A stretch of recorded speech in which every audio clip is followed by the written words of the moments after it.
we need to start making more conscious material choices. I set up an initiative called Make Fashion Circular. It's a tsunami of change.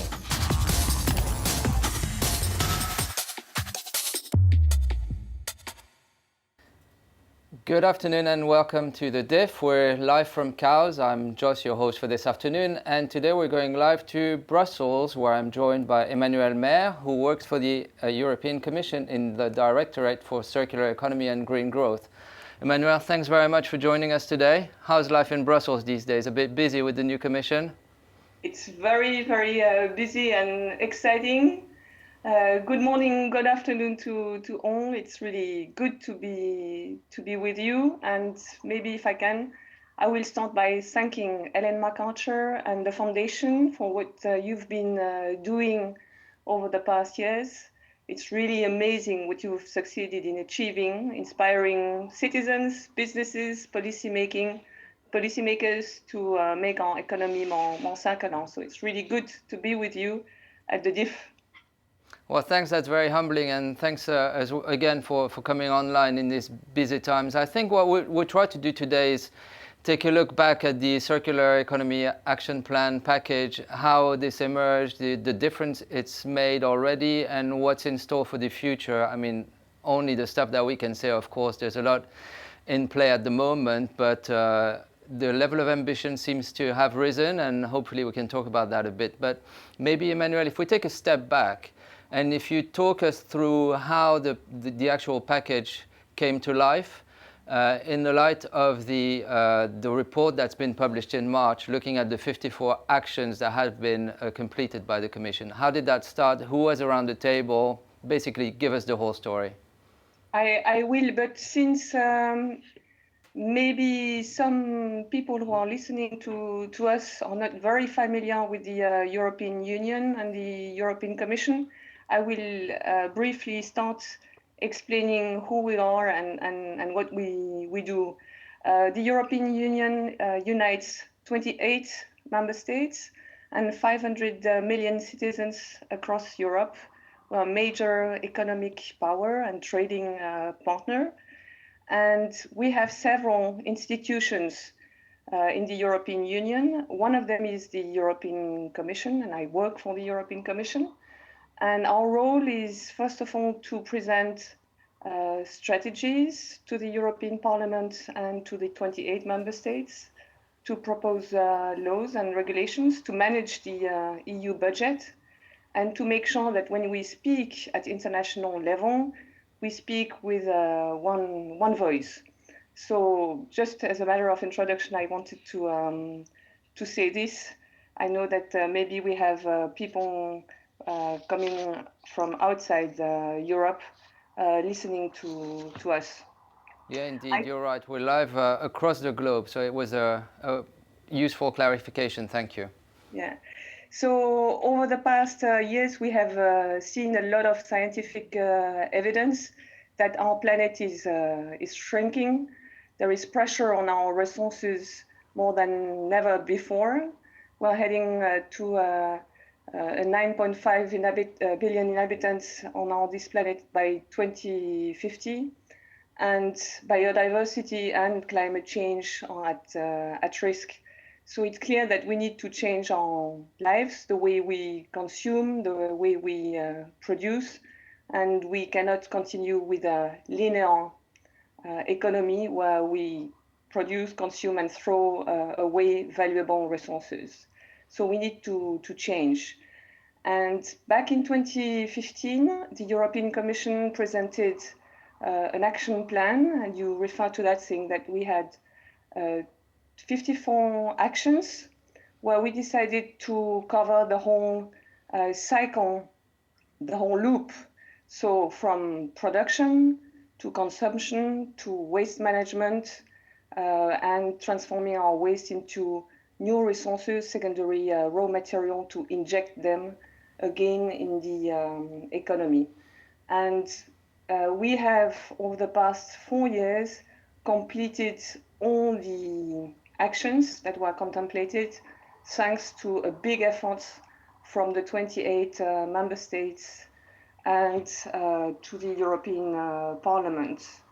With a number of highlights, we have reviewed considerably our waste legislation, introducing obligations across Europe for new separate collection of waste like bio-waste or textile, but also making sure that by 2035 we do not landfill as much as we do today. So we will have a limit on landfilling to 10%. So that's one example.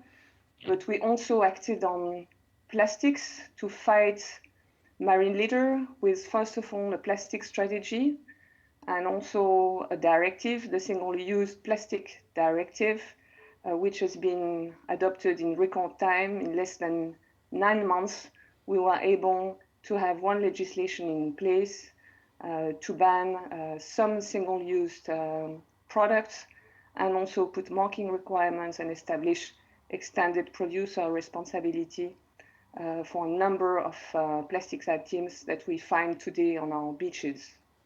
Yeah, and that's really interesting because that puts us right at the heart of the discussion when it comes to upstream measures. Of course, there's a strong waste management component, and that's a traditional area of legislation, but the circular economy is really about looking at what you put on the market in the first place. And so the single-use plastic is a good example. Are there other ones in the package that could be highlighted as really targeting what manufacturers, retailers, and big brands are putting on the market and trying to make sure that we don't have to clean it up, basically, because it won't be there? Exactly.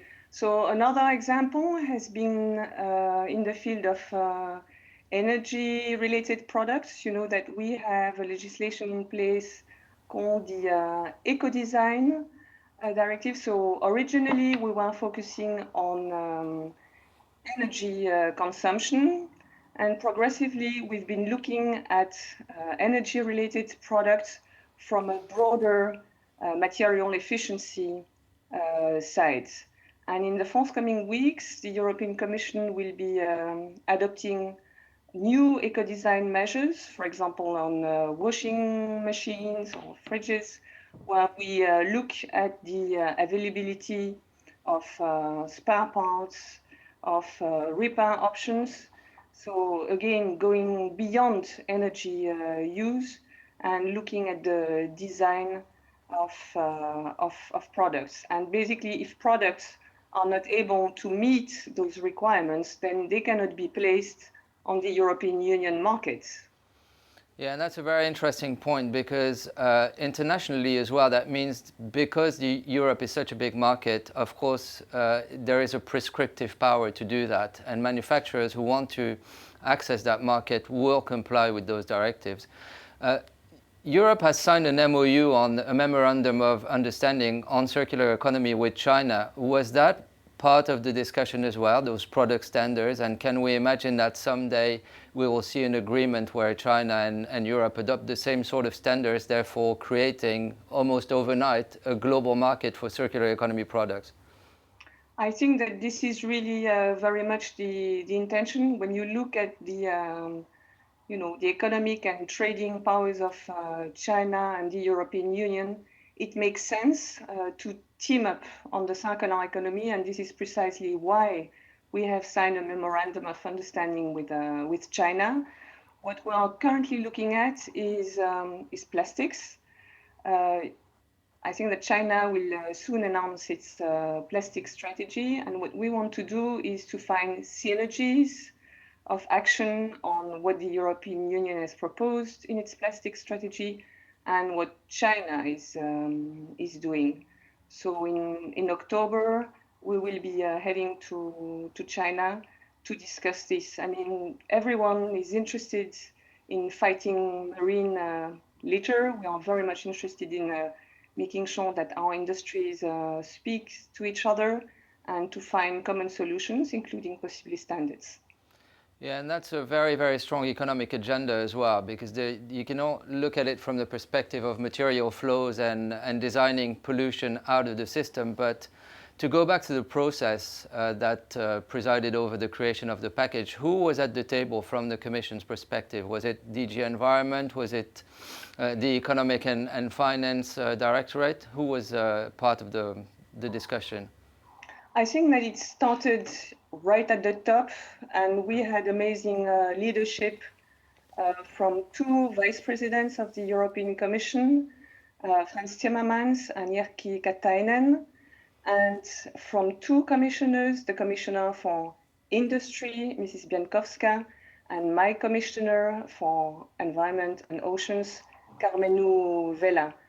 And I think that this, I think that this was really key to the success in bringing the circular economy action plan, because we saw that it was indispensable to protect our climate, our biodiversity, our oceans, but it's basically a great asset also for the growth of the EU economy, of companies, and this is where the jobs of the future are. So teaming up all the various services of the Commission was immensely helpful. And it started life really as a resource efficiency policy with Janusz Potocznik and the European Resource Efficiency Platform. How do you make the transition between trying to be just a bit more efficient without challenging the system to something which is much, much deeper? Because what we're looking at is an effective transformation of the whole economy. How do you manage to get everyone on board? Because that's a big mindset shift as well. I think that, if we speak about circular economy, as you rightly indicate, it means a system change. Whereas if you talk about resource efficiency, the highlight is not so much about changing our economy. So this was really the focus, talking about circular economy as an opportunity for growth, jobs, and the planet. And then the political impetus is really key, because when you have this in place, then we can go across the European Commission services, connect with our colleagues in the field of agriculture, fisheries, competition, and tell them to contribute also to the discussion. Again, this is internal to the European Commission. What was really critical was also to get the support of the member states, the 28 member states, and this we have also succeeded in having. We've been working really as a team. A lot of member states have now adopted their own circular economy roadmaps, strategies, more than 10 today, and regions, stakeholders are also on board. So, it's not every day that you can have a political agenda that has a lot of support across the European Union by the member states, by the members of the European Parliament. But I think that the strength of the European Union is really to have a system in place, a governance in place. And once we decide that, this is the way we go, we can change the system. How about the private sector? Do you get any pushback? Did you get some criticism from industry groups? Or, of course there's lobbying, that's part of the daily routine, but how fierce was it? I think that the circular economy agenda speaks to everyone. I've been amazed in this job to see many industries, some I would not have imagined, interested in the circular economy and willing to make that change. And that you can see from big trade organizations to SMEs to companies that bet on the circular economy. I was seeing the other day a Danish company who is doing a lot of furniture, plastic furniture, outdoor furniture from plastic, from fishing gear. So you can really feel the appetite for the circular economy. Of course, we touch a lot of interests, a lot of there are some resistance also to change the system. There are heavy discussions sometimes. But overall, I think that if there is the political willingness, then it moves ahead.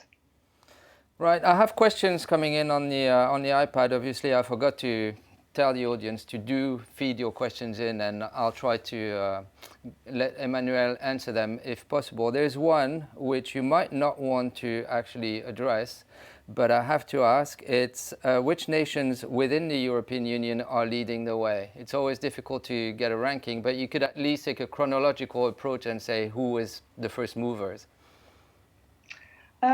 I think that, the Netherlands, Finland, Sweden, France, Germany, and I hope not to forget many countries have been front runners on the circular economy. But you have also other countries that have adopted circular economy strategies like Spain. So this is really spreading across the European Union. And when we meet with the 28 member states, we really feel a common agenda on this. And so it's been put on the agenda for this next commission. There is the promise of a Circular Economy Action Plan 2.0 or a second one or a revamped, better one. Is there anything that you can tell us already, or is it completely top secret and we'll come back to you later on? No, I can obviously tell you many good news.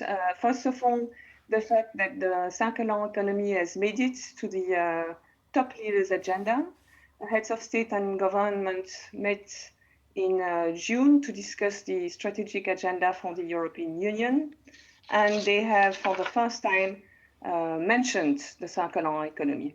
And they refer to a new circular economy action plan that could focus on sustainable resource use, especially in resource-intensive and high-impact sectors.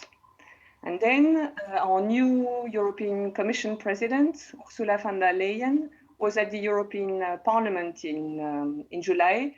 She has unveiled the political guidelines that she intends to follow in the next 5 years. And then I give you a few quotes which are very important, which is that, first of all, she wants a Green Deal for Europe in the next 100 days. And so she will put forward a plan for a future-ready economy, our new industrial strategy. We will be a world leader in circular economy and clean technologies. She clearly stated that she wants to propose a new circular economy action plan focusing on sustainable resource use, especially on textiles and construction. She also stressed that she wants to lead on the issue of single-use plastics and that we need to get serious about how we turn the tide, and she wants to open a new front on microplastics. So those are a few quotes that I can give you. They are important statements that will guide our action. She also designated our future bosses for this agenda. They will go to the European Parliament because we have a series of hearings during the week of the 30th of September. And if everything goes well, then on the 1st of November, we will have a new European Commission ready for a Green Deal for Europe. Great. So I'll pick up on something that you said about the textiles, because I have a question here from Carla who says, who asks if there is an EU legislation pushing for the installation of microfibers filters at the back of washing machines, because there is obviously a microfiber pollution issue. Is that on the menu as well? Yes, in the context of the plastic strategy, we have identified 3 major sources of plastic pollution. The one from the large plastic items, the one from the intentionally added microplastics in products like cosmetics or paints, but also the microplastics that derives from the use of tires, textiles, plastic pellets. And on this, we are really looking at the question of the washing machine issues, although more work is needed on this, because it's maybe not the ultimate solution if microplastics are retained by some systems, but then you take them, you wash them, and all the microplastics end up in the water anyway. So those are key issues which we will have to address in the next 5 years, but it is very much identified. Okay, and looking at the bio side of the economy as well, which is really important, it strikes me that one of the first pieces of legislation that came out of the circular economy package was something around the creation of a market for organic fertilizers. And we haven't heard much about this after that. Is it because that somehow clashes with the common agricultural policy reform? Is it a really complex topic like that? Or is it because you're doing the work and as soon as something is ready, we'll know a bit more? Thank you. Indeed, we had one section of the action plan on the conversion of wastes into new resources. And colleagues have been working on a new fertilizing products regulations to introduce harmonized rules for organic fertilizers that are manufactured from secondary raw materials such as agricultural byproducts or recovered bio-waste. And this is really a regulation that has been adopted again by the European Parliament and the Council, and it is now in place. So I think it's probably a question of communication rather than anything else. Okay, and we have a question from our friend Piotr at the EIB, who is asking if the Commission has any plans to develop further legislation when it comes to batteries. It's going to be a big problem with the growing electrification of vehicles. First of all, there's a sourcing issue as well. Where do you manufacture them? Is there a risk that it becomes some sort of the monopoly of one market? And at the end of first useful life, how do you deal with them? Exactly. So there are also colleagues are working on batteries, not only on end-of-life batteries, but really on the full cycle. So this is very much work in progress. Okay, I have a bit of a, let's say, provocative question. How important is it for an institution like the EU, who works on regulation and who can come across as dull, boring, a bit uninspiring? How do you manage to sell that to the wider public, the nation states, and the private sector partners as well? How do you make regulation sexy, basically? We have a very good communication campaign. I encourage you to look at the Be Ready to Change campaign that we did on plastics. We are, of course, very active on the social media and in the press room. But of course, I welcome all the good ideas that you would have to make the European Union, better at communication. Okay, I'll say we'll take some suggestions and I'll ping you an email about that once I've curated them, maybe. Looking towards the next steps, really, the communication by the new Commission President was very much focused on that Green New Deal. Are you planning to make a closer and a tighter link between circular economy, industrial strategy, climate mitigation, and potentially the restoration of biodiversity as well? Yes, I think this is precisely what the new president is aiming at. And again, I think it's important to read the political guidelines that she has unveiled in July, because it is about presenting a law with carbon neutrality by 2050, but also by presenting a new industrial strategy and creating a European climate pact with regions, local communities, industries, stakeholders. So I really think that all the work in the forthcoming weeks will be in presenting that Green Deal, integrating biodiversity in the equation with a biodiversity strategy by 2030. Next year will be a big year. We will all meet in China at the conference of the parties for biodiversity. And so we need to continue leading on this and propose new targets to preserve biodiversity. And one thing which is really important in this field, as in the circular economy in general, is fiscal measures as well. Taxing the wrong things, incentivizing the right things, and of course that's not something that the Commission can impose on member states, but how do you incite them? How do you try to push that debate? Or maybe it is, maybe it should be something that the Commission should impose on member states. What's the view on this? I mean, the European Union acts in the context of the powers that we have that derives from the treaties, and fiscal policy is really a competence from the member states, but nothing prevents us from making recommendations. This is something that we have already, for example, in the plastic strategy. You will see in the plastic strategy that we have, one list of issues, recommendations, which are dedicated to member states and regions as well. But this is certainly something that we will look at in the context of the new Circular Economy Action Plan. And can you give us an idea of how many people in the Commission are working on the circular economy? And has that team grown? Is it across DGs? Is it hundreds of people? Is it tens of people? How many of you are there? It's difficult to say. I mean, in the European Commission, we are about 30,000 colleagues. You may say that this is a lot, but if you compare it with the French Economy and Finance Ministry, which has 150,000, it's a small organization. We have many colleagues working in the different sectors of the Commission that are active on circular economy.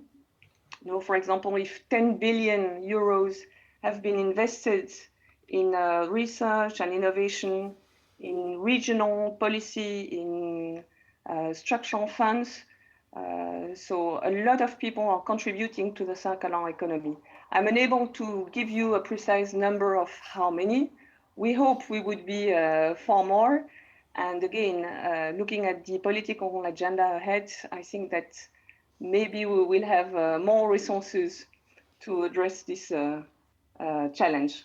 Yeah, and let's stay on that money question. You mentioned a lot of investment. I suppose that there is in that pot of money stuff for research, but also funds that are available for SMEs who want to go into the circular economy and who might not have the necessary means. How do they apply? Where do they find the necessary information to get into that system? We have one platform which is dedicated to circular economy and SMEs called hereof. So, this is something that I could do, send you the link where we can, give indications to SMEs how to apply. I would not be, too, I mean, we need to be clear on the fact that applying for money from the European budget is not always something very easy to do. So it requires some work from the SMEs to do this. Yeah, you don't want to discourage them either. No, I don't want to do this, but I want to be honest. Using taxpayers' money is always subject to a lot of control, and so there are requirements that applies. Okay, I have a trickier question. When it comes to monitoring progress of circular economy, let's say at European Union scale, do you ask countries to report on their circularity score? And if so, what is it? What are the criteria? What do you ask them to measure? Yes, we have the so-called monitoring framework, which is in place, which have been put in place by our colleagues from the statistics department. So everyone is working on the circular economy. And we have a list of 10 indicators from sustainable consumption, production, waste management, recovery from waste to new resources. And so we collect the data from the 28 member states, and we make that data public.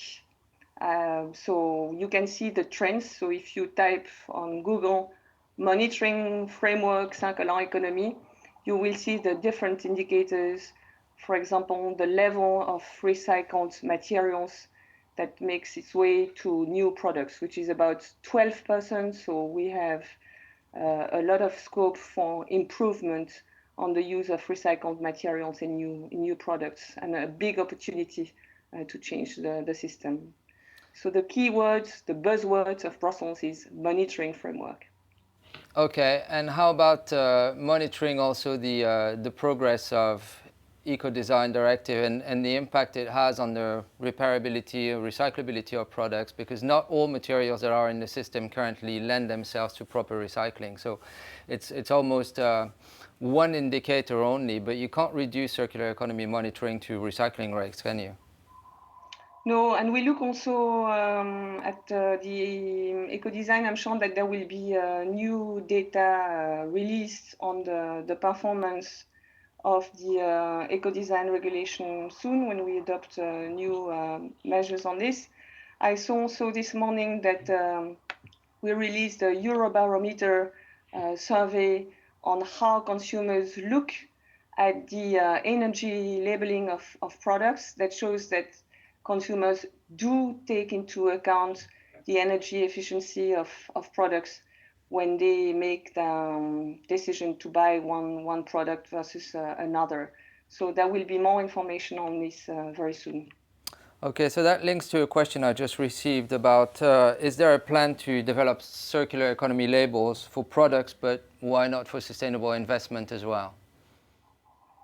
Yes, we have plans for this, for sustainable investments. We are working on an EU eco-label to reward the best retail financial products. So we are working with our colleagues from the Joint Research Center and the business and NGOs communities to label the best-in-class products, so the 10% best-in-class products. So there is still work ahead, but probably this could become a reality by the end of next year. We are also looking on products, how we could label products that are easy to repair, for example. And this is also work which is being carried out within the Commission services. Okay, and when it comes to process, what are the big milestones and the big dates that we can put on our calendar when it comes to circular economy announcement, whether it's a big public consultation or a conference or a progress report from the Commission? I think that the first and foremost, you can listen to the future commissioners at the European Parliament. I think this is going to be a very good debate. So this is during the week of the 30th of September, where the Vice President for the Green Deal, but also the new Commissioner for Environment and Oceans, Virginijus Sinkevicius, will appear at the European Parliament. And then stay tuned for the European Green Deal. It's happening in the 100 days. So I'm sure that our communication specialists will be very, very active, and will also team up with the Ellen MacArthur Foundation to inform you on this. Always a pleasure, Emmanuel. Thanks very much for taking time to speak to us today in this very, very busy period, because the new Commission was only announced a couple of days ago, so it must be all action, all hands on deck in Brussels. I have one last question which is slightly puzzling. I'll ask it anyway, but I might put you in touch with that gentleman. Mr. Johnson says, this EU thing sounds great, how do we join? Maybe I'll give you his email and you can take it up with him. Great. And you can follow us on the social medias. I'm sure that you will enjoy reading about the European Green Deal and environment and oceans policy. Thank you so much for the opportunity to be with you, Jos. Our pleasure. Thanks again, Emmanuel. Thanks. Bye. And that's it for this very informative session live from Brussels. You can find a lot of information on our website, thinkdiv.co. If you've missed any sessions, do catch up, and we'll be with you soon again. Thank you.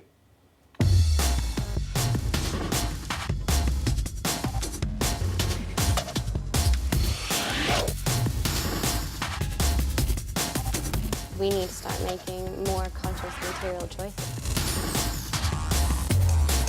Set up an initiative called Make Fashion Circular. It's a tsunami of change.